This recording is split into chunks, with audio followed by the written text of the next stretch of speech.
Holy flippity flip flop flapping smokes, everyone. We have just got some massive news, and this announcement, what Tucker Carlson and Elon Musk have just done, is going to change the course of history. I'm not exaggerating. Right now, we're at a very pivotal point in history. Our global leaders, they're becoming more and more draconian. We're having our freedoms ripped from us right, left, front, and center. And they are silencing anybody that dares question them. And this is something I'm very personally passionate about, and I know you are too. Me, someone that tries to speak the truth, tries to say what the mainstream media dares not say. Because over the past few years, it has been very sad to see censorship increase and nobody in the mainstream media speak up about it. But unfortunately for our world leaders that are wanting to become dictators, for the global elites, it's a bad day for them because people are now starting to speak up. People are saying enough is enough, and also very powerful and influential people like Tucker Carlson and Elon Musk are taking a stand as well. So everyone, what is this breaking news? What is this new announcement from Tucker Carlson that I think is very, very important, because we need someone that has big influence like Tucker Carlson, that wants to speak the truth, that doesn't have handcuffs on him by the mainstream media to say what's really happening. Well, let's get into it. Hey, it's Tucker Carlson. You often hear people say the news is full of lies, but most of the time that's not exactly right. Much of what you see on television or read the New York Times is in fact true in the literal sense. It could pass one of the media's own fact checks. Lawyers would be willing to sign off on it. In fact, they may have. But that doesn't make it true. It's not true. At the most basic level, the news you consume is a lie of the stealthiest and most insidious kind. Facts have been withheld on purpose, along with proportion and perspective. You are being manipulated. And that's what the news media are doing in every story that matters, every day of the week, every week of the year. What's it like to work in a system like that? After more than 30 years in the middle of it, we could tell you stories. The best you can hope for in the news business at this point is the freedom to tell the fullest truth that you can. But there are always limits. And you know that if you bump up against those limits often enough, you will be fired for it. That's not a guess, it's guaranteed.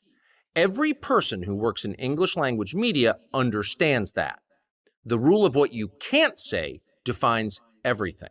It's filthy, really, and it's utterly corrupting. You can't have a free society if people aren't allowed to say what they think is true. Speech is the fundamental prerequisite for democracy. That's why it's enshrined in the first of our constitutional amendments. Amazingly, as of tonight, there aren't many platforms left that allow free speech. The last big one remaining in the world, the only one, is Twitter, where we are now. Twitter has long served as the place where our national conversation incubates and develops. Twitter is not a partisan site. Everybody's allowed here, and we think that's a good thing. And yet, for the most part, the news that you see analyzed on Twitter comes from media organizations that are themselves thinly disguised propaganda outlets. You see it on cable news, you talk about it on Twitter. The result may feel like a debate, but actually the gatekeepers are still in charge. We think that's a bad system. We know exactly how it works, and we're sick of it. Starting soon, we'll be bringing a new version of the show we've been doing for the last 6.5 years to Twitter. We'll be bringing some other things too, which we'll tell you about.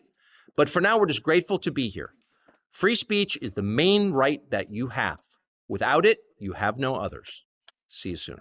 Wow, everyone, I don't know about you, but that was very, very powerful. So let's break down exactly what Tucker Carlson exposed about the mainstream media, what the gatekeepers at the mainstream media are doing, and what his plans are going forward. What I think this could mean for the culture war that's going on in the US right now. He first says what we all know, that the media is just full of lies.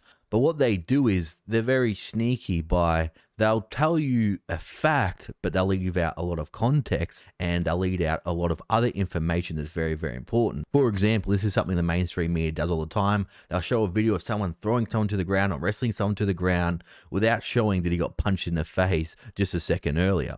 And another thing he also spoke about is there is some outlets, for example, like Fox News, that try to pretend, they're big on the First Amendment, free speech, fighting for people's rights, fighting for people's freedoms. But even Fox News have limits, and everybody that works there knows they have limits. And Tucker Carlson blasted past those limits, and we all know it was because he went over those limits why he was fired. He also goes on to say that the system is filthy and utterly corrupt, and you cannot have a free society if you cannot say what you really think. And me as a content creator, this is very important to me because there's often so many stories I want to talk about or go really in depth on, but I know if I release that video, all my work I've done for all these years will be taken away in a second. And that's where he makes this big announcement that he's going to be teaming up with Elon Musk and he's going to be hosting his new show on Twitter. And he says this is one of the last big platforms. Yes, there's many small platforms like Rumble, which I'm on now as well. I'm uploading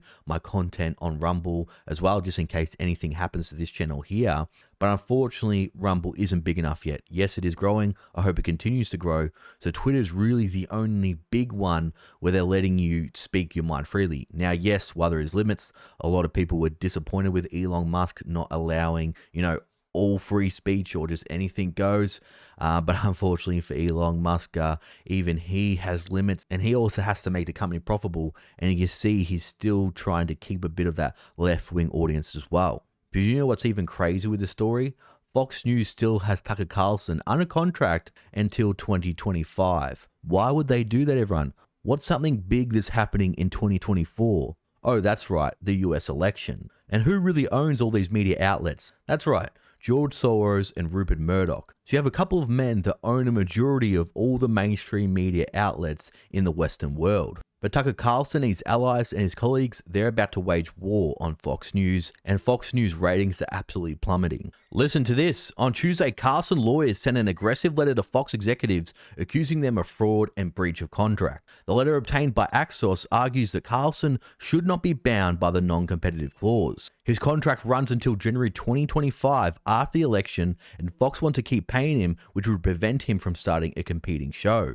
So it's very, very sneaky what Fox News is doing here. They know how much of a talent he is. They know how much influence he has on the election. So they're trying to silence him and not let him join any other news network. The letter was sent by Carlson's lawyer, Brian Friedman, to Fox officials via DIN, the company's chief legal officer, and Arena, the head of corporate communications. It claimed that Fox employees, including Rupert Murdoch himself, broke promises to Carlson intentionally and with reckless disregard for the truth. The lawyer reportedly accused Fox executives believed to be Din and Murdoch of making material representations to Carlson that were initially broken, constituting fraud. Wow, so this is very, very interesting, everyone, and this does look like fraud to me, and it's going to be very, very interesting to see if Carlson can get out of this one. The letter also claims that Fox broke a promise not to leak Carlson's private messages. We've all seen the videos they keep on releasing on Tucker Carlson, trying to do hit pieces on him, trying to ruin his image, but it hasn't worked. People just like him more and more for being, a real man, just speaking his mind, and it's not working at all. The letter also alleges Fox broke promises not to settle with Dominion Voting Systems in a way which would indicate wrongdoing on the part of Carlson, and backtracked on a deal not to do anything in a settlement that would harm Carlson's reputation. The letter states these actions not only breach the covenant of good faith and fair dealing in the agreement, but give rise to claims for breach of contract and international and negligent misrepresentation. Well, looks like he has a pretty good case here, people. The big issue is a lot of the justice system has become woke, it's become corrupt, and it's become more and more political. Carlson claims that the letter that Briganti attempted to undermine, embarrass, and interfere with Carlson's future business prospects, which he maintains would constitute another breach of his employment contract. Make no mistake, we intend to subpoena Ms. Briganti's cell phone records and related documents which evidence communication with her and all media, including, but not limited to, the New York Times, the letter said. I don't think this lady is too popular at Fox News or any of her ex-colleagues. They also indicated legal actions would soon be filed.